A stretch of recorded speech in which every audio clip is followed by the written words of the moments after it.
নমস্কার, মায়ের হাতের রান্নার চ্যানেলে সবাইকে স্বাগত জানাই। এখন শীতকাল চলছে, তাই প্রায়ই পিঠে বানানো হয়। আজ আমি বানিয়েছি আলু পুলি পিঠা। তার জন্য পুর লাগবে। পুরের জন্য আমি নিয়েছি 2টো নারকেল কুড়িয়ে নিলাম। তার মধ্যে চিনি 2 কাপ দিয়ে কিশমিশ গরুর দুধ দিয়ে আমি পুরটা বানিয়ে রাখলাম। এদিকে আলু পুলির জন্য আমি 6-7টা আলু নিয়েছি।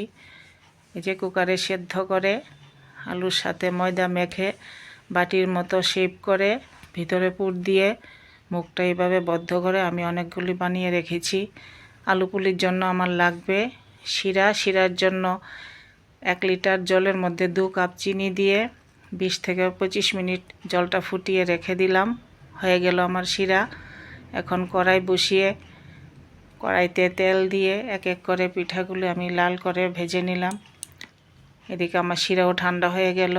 লাল করে পিঠাগুলি ভেজে উঠিয়ে শিরায় ছেড়ে দিলাম।